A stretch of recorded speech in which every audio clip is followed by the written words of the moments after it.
Assalamualaikum warahmatullahi wabarakatuh. Perkenalkan, nama saya Ana Kurniawati, NIM E 2019-1100, Prodi Perbankan Syariah.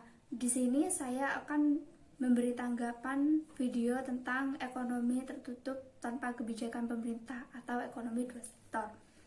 Ekonomi tertutup tanpa kebijakan pemerintah atau ekonomi dua sektor adalah perekonomian yang terdiri dari sektor rumah tangga dan perusahaan, merupakan bentuk yang paling sederhana dan analisis makroekonomi mengenai penentuan tingkat kebijakan ekonomi suatu negara.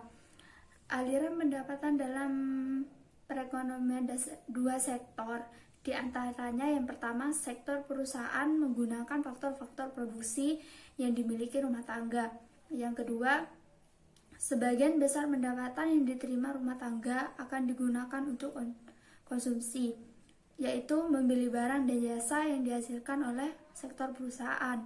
Yang ketiga, sisa pendapatan rumah tangga yang tidak digunakan untuk konsumsi akan ditabung dalam institusi keuangan. Yang keempat, pengusaha yang ingin melakukan investasi akan meminjamkan tabungan rumah tangga yang dikumpulkan oleh institusi keuangan. Hubungan antara konsumsi dan pendapatan rumah tangga adalah faktor terpenting untuk menentukan tingkat pendapatan. Artinya, pada pendapatan yang rendah, rumah tangga mengambil keuntungan. Ini berarti rumah tangga harus menggunakan harta atau tabungan masa lalu untuk membiayai konsumsi dan menaikkan pengeluaran konsumsi. Sisa pertumbuhan pendapatan ditabung. Selanjutnya, kecondongan mengkonsumsi dan kecondongan menabung.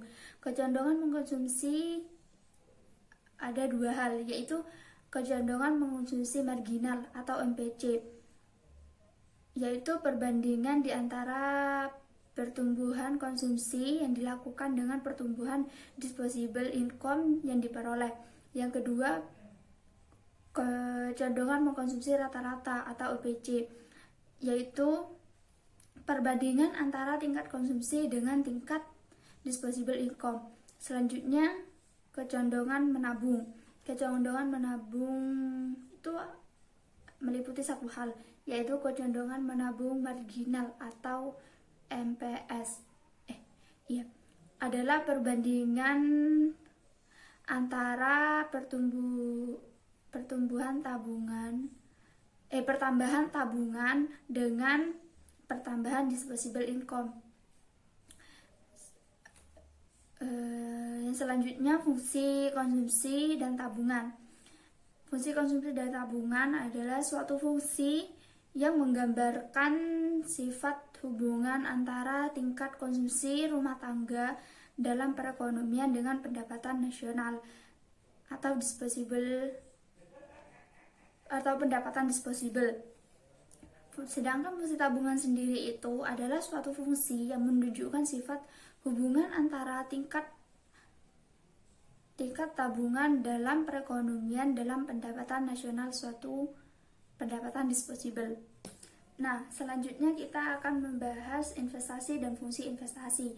Investasi atau penanaman modal, yaitu komponen kedua yang menentukan pengeluaran agregat. Investasi merupakan pengeluaran atau pembelanjaan penanaman modal atau perusahaan untuk membeli barang dan perlengkapan produksi untuk menambah kemampuan produksi barang dan jasa yang tersedia dalam perusahaan. Investasi meliputi pengeluaran beberapa hal, di antaranya yaitu yang pertama, pembelian barang modal seperti mesin dan perlengkapan produksi lain untuk mendirikan berbagai jenis industri dari perusahaan. Yang kedua, penggantian barang-barang modal yang telah didepresiasikan. Yang ketiga, bangunan kantor atau pabrik. Yang keempat, pertambahan nilai stok barang-barang yang belum terjual. Selanjutnya, faktor penentu investasi. Faktor penentu investasi yaitu ada 6. Di antaranya yang pertama, tingkat keuntungan yang diramalkan akan diperoleh. Yang kedua, saku bunga. Yang ketiga, ramalan mengenai keadaan ekonomi di masa depan. Yang keempat, kemajuan teknologi. Yang kelima, tingkat pendapatan nasional dan perubahannya. Yang keenam, keuntungan yang diperoleh perusahaan-perusahaan. Nah, yang selanjutnya fungsi investasi. Fungsi investasi yaitu fungsi yang menunjukkan hubungan antara tingkat investasi dan tingkat pendapatan nasional.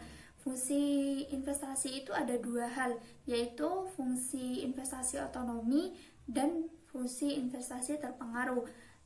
Yang pertama, fungsi investasi otonomi, yaitu investasi yang besarnya tetap atau jenis investasi yang tidak terpengaruh dengan besarnya pendapatan. Yang kedua, fungsi investasi terpengaruh, yaitu investasi yang besarnya dipengaruhi oleh besarnya pendapatan. Misalnya, semakin tinggi pendapatan,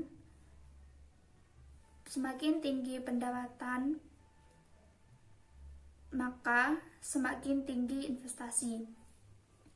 Yang terakhir, keseimbangan perekonomian negara. Keseimbangan perekonomian negara tercapai apabila meliputi 2 hal. Yang pertama, ketika pendapatan nasional sama dengan konsumsi dan investasi. Yang kedua, investasi sama dengan tabungan. Sekian tanggapan dari saya, kurang lebihnya mohon maaf. Wassalamualaikum warahmatullahi wabarakatuh.